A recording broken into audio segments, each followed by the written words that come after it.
so I thought it would be a fun episode to share kind of these 4 big themes that I'm seeing emerging and evolving as we roll into the new year, and then also what it means for your business and how to react or lean into some of these trends. And so you could be forward thinking and intentional about your business in the new year.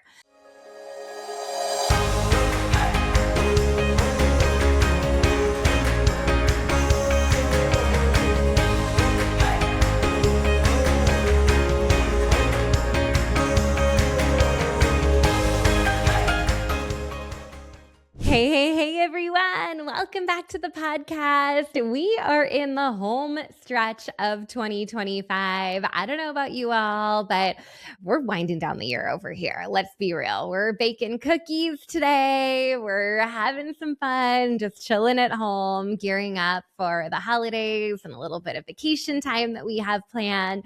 So if you're listening to this in real time, I'm wishing you a Merry Christmas and a Happy New Year. But the podcast is not quite done for the year. We have a couple of really great episodes coming to you as we finish 2025 and kick off 2026 together. This episode in particular is all around 2026 predictions and trends for the direct sales industry. I have so much fun putting together episodes just like this. Back when I worked in product management and marketing strategy, we would prepare presentations like this for our company to kind of give people a heads up of what trends are coming and where they need to be on the cutting edge. And that would inform our product strategy and our sales strategy and all sorts of different things, the content we were putting out there. So this is my way of leaning into what I used to do professionally in the corporate world and bringing it to all of you here on the podcast. So first off, excited you are here and excited to dive into these 4 predictions that I've put together for 2026. But I do want to leave a little bit of a plug. Next week here on the podcast, you're going to hear from Jeremy and I together as we are wrapping up the year and reflecting on some of our big wins and some of the things that didn't go according to plan. So that's always a fun one when you get both of us on the podcast and kind of can hear our banter and our differing opinions on things occasionally. And then we'll be kicking off the podcast in 2026, talking a little bit about your vision for the year and where to place that energy in January. So while business might be wrapping up for the year, the podcast is still going strong. So make sure you are tuning in. So let's get right to it. Last week, we did our 2026 planning sessions, and I shared a couple of these predictions with those that were attending that workshop live. But I know not everyone can be there. And so I thought it would be a fun episode to share kind of these 4 big themes that I'm seeing emerging and evolving as we roll into the new year. And then also what it means for your business and how to react or lean into some of these trends. And so you could be forward thinking and intentional about your business in the new year. So the first one is really kind of a larger industry trend. And I'm calling this trend, there's one direct sales channel and there's many lanes of that channel. And I, in my brain, as I think about this trend, I think about a busy highway and cars flying by, going this way, that way, maybe those loopity-doops, right? Like there's a lot happening and there's many different lanes and many different ways to be successful. And I think here in 2025, we saw a lot of changes in the industry, a lot of changes. I maybe have blocked it from my memory a little bit, but the first half of the year, if you recall, almost every Friday afternoon in the first quarter, we were hearing about companies that were closing their doors. And we were hearing about companies that were making drastic comp plan changes. And we were hearing about companies that had switched to an affiliate model. And whether you were directly affected by those changes, or if you just felt those changes because you knew someone with that company or other people were talking about it, The direct sales industry was buzzing, especially in the first part of 2025. And with all those transitions and with all of those changes came a lot of unrest and uncertainty about the future of the companies and the industry and how things were evolving and how things were shaking out. And I do think a lot of that has stabilized as we have reached the end of 2025. But there is a good portion of this year where people were really feeling that on a lot of levels. So I do think that going into 2026, we're going to continue to see companies making changes, right? And we're always changing, we're always evolving. That's not unusual for direct sales or any kind of business industry. But when you think about the direct sales channel as a whole, there's been a lot of shifts that we've seen over the years, right? So for a while, direct sales was kind of your only option. If you wanted a flexible work at home, work on your own time, commission-based revenue model. But now we have the gig economy. So we have people that are, doing Uber Eats, or we have people driving Lyft, or all kinds of different kind of gig type work. And so that people have options. It's not the only way to have a flexible schedule and still have a great income. But we're also seeing that, companies are having to be smarter about their comp plans. I think some companies, had built out these comp plans in a traditional MLM direct sales model. And then over the years have realized, that's not serving us any longer, and having to undo or uncomplicate a lot of the infrastructure that they had put in place to, quite frankly, keep their doors open. And I think that's the harsh reality of what we saw this year, is that some companies couldn't keep their doors open and other companies were forced to make some really significant changes if they were going to keep their brand alive. And so as we're thinking about this next year, going into 2026, I feel like there's, again, so many lanes. You have people in this business that are in it for the career. They're business builders. They love building teams. They love building a big company and big infrastructure, and that leadership and that organization and those overrides and those bonuses is where their heart's at. We also have a lot of people that, quite frankly, are hobbyists, and they're just ordering for themselves when they feel like it. And we all know that's kind of the nature of the beast. That's what happens. But we also have people that are layering multiple income streams on top. And I think that this year we've seen that more than ever before, that not everyone is putting all of their eggs in one basket. And I think that trust factor that the industry had for a long time, where direct sellers had an allegiance to their company, has really shifted. That's really changed.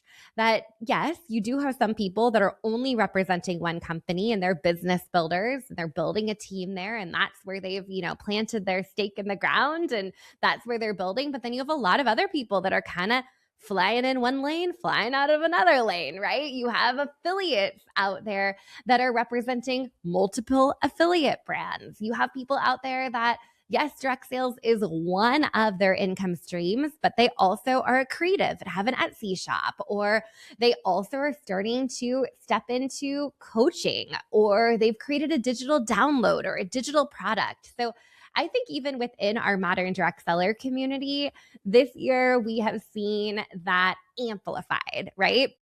Some people were forced to make decisions based on some of, the company decisions that rolled down, and they either no longer had a home there and no longer felt like it was the right fit. So they're looking at other options.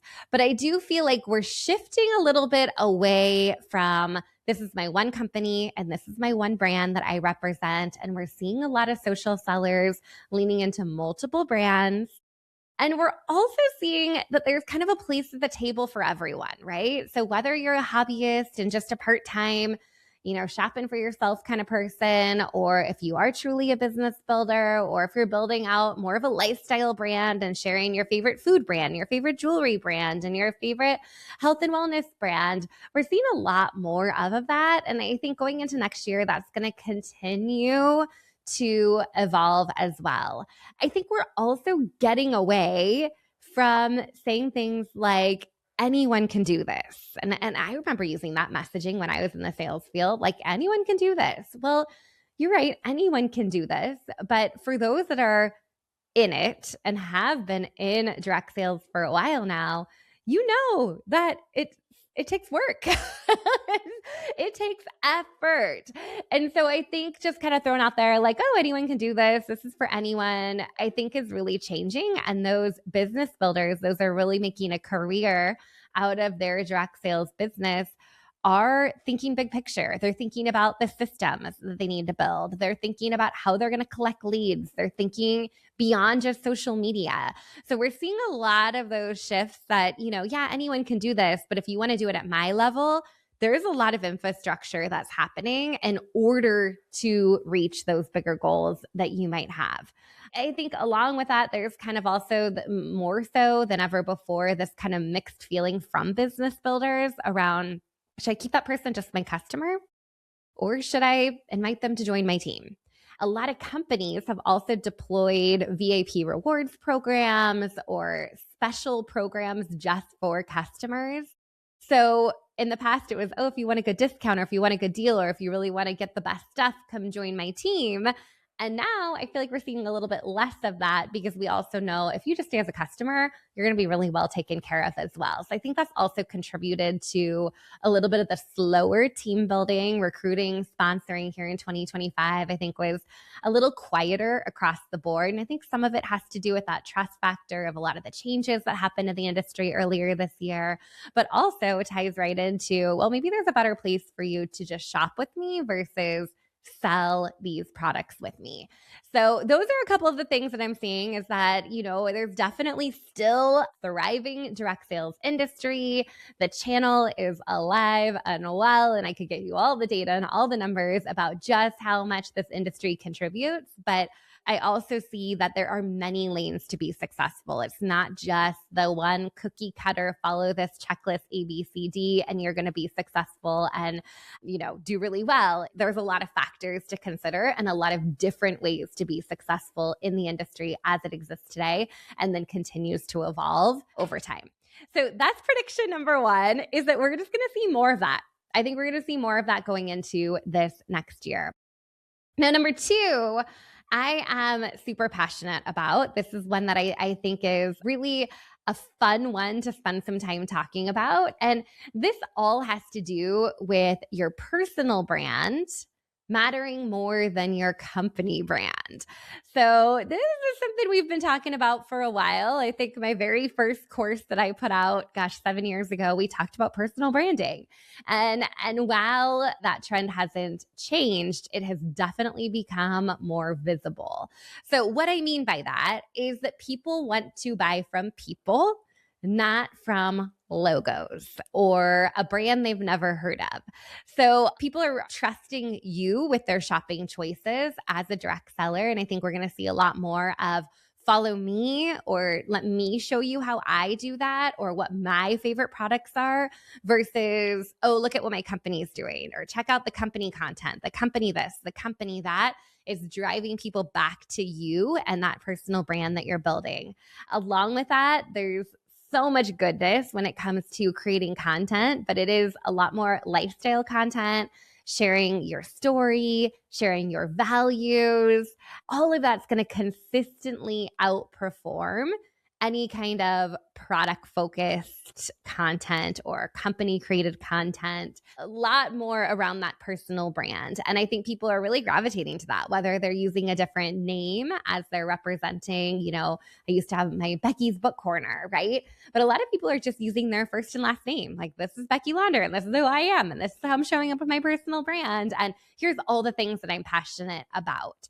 So when we're thinking about personal brand, people want to hear about you. They want to hear about your life. They want to hear about what products you love. They want to hear it in your own words versus that copy paste, company created, corporate branded content with their logo on it. It's much more relatable when it is your own content, your own personal brand that you're putting out there.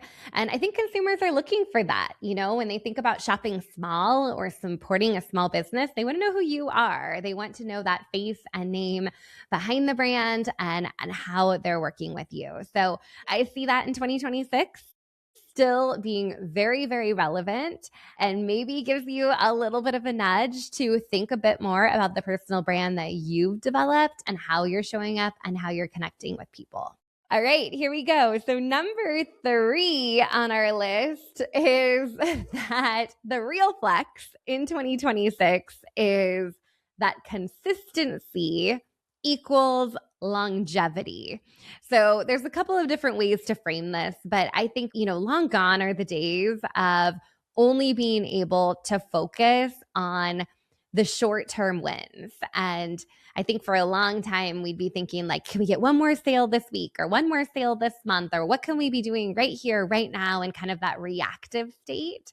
I think direct sellers that are here to stay are looking at things in a bit of a bigger picture. They're in it for the long haul. They're building a business that's built to last. They're looking for the consistency in their paycheck. They've been able to navigate and survive global pandemics, changes to the algorithm, lifestyle changes, all of those things that we have overcome over the last 5 years or so has taught us that consistency really wins. And that is the competitive advantage in this industry, is staying consistent. And this prediction is not flashy. It's not sexy. I wish there was something more fun about it, because I know that the day-to-day, mundane, scrappy, got to get it done, got to show up today, got to do my thing. I know that that's the hard work, right? Having that consistency. But I think it's shown us that consistency over the long haul is what is going to really take your business to that next level. So whether that's consistency in your sales or consistency in your content or consistency in bringing back repeat customers for future purchases, consistency is really the real flex. And because of that consistency, your business will have longevity. So again, a little bit of that balance between the short term, got to do this and get it done today. And also, I know this matters and these basics matter, because that's what's going to propel my business over the long term, is really a prediction that I see coming true in this next year. So what can you do to be more consistent, show up more on the regular, and build that lasting business with systems to support you in doing that? So that doesn't necessarily mean you have to be the one that's manually doing everything 24/7. It's how do you create that consistency so you don't have to be constantly on in your business? That's a big shift that I'm seeing going into 2026. Now, last but not least, I could not leave out social media. We could do an entire episode just around some of the social media trends and predictions going into 2026. But I think as it relates to direct sales, social media for a while was the primary selling platform, right? Like, you want to go make some sales, you're going to do an online party in a Facebook group. And I think that has really shifted, and we've felt that in 2025. Going into 2026, I would be thinking about social media as a tool for discovery, a place for people to connect with you, to learn about your personal brand, to hear about what products you love, to get in touch with you. But the sales, the actual sales, are not happening on social media. It's not make a post, make a sale. It's make a post, get a follower, send a DM, connect with them, invite them to check out your download, invite them to an event that you're having, connect with them in real life, leverage email, leverage text marketing. So many other things are what is actually closing that sale. So again, I think, for such a long time, social media was the place to sell. And I think those days are long gone. I think yes, you could make some sales on social media, but the reality is you're probably going to be engaging in a one-on-one dialogue with that customer in the DMs, or taking it off of social and connecting with them over a text or an email to really close that sale. So when we think about how to meet our customers better where they're at, it's not just spamming them and dropping checkout links on social. It's connecting with them, genuinely getting to know them. Maybe it's a little bit of a hybrid approach. If you're doing some in-person events, then you're staying in touch with text or email or social content until you see them next. I think that that's a big shift, is that social media is not the platform that you're selling on. It's really the platform people are discovering you on. And after they've discovered you, then you're going to move more into a sales conversation. So those are a couple of the things that I'm seeing really trending as we roll into 2026.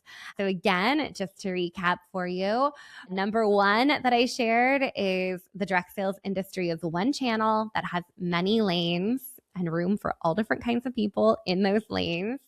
And number two, that personal brand is going to matter more than a company brand. Number three, the real flex in 2026 is consistency equals longevity, even if it's not super flashy. And then number four, that social media is meant for discovery, not actually for sales. So I'm really excited to see what 2026 brings for us. I think it's going to be a great year. I think we're coming off of a year that was pretty challenging for most.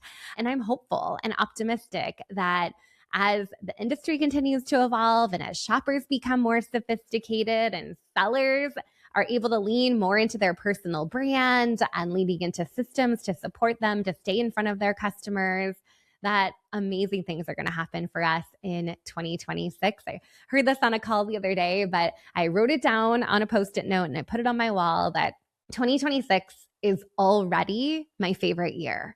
And I'm embracing that mantra. I'm rolling with it through the holidays over the next couple of weeks and cannot wait to kick off the new year with all of you. But before we do that, Jeremy and I will be back next week to wrap up the year with you and share a little behind the scenes of our business and some of the shifts that we've seen internally this year and where we're headed for 2026. So I look forward to seeing you back here then.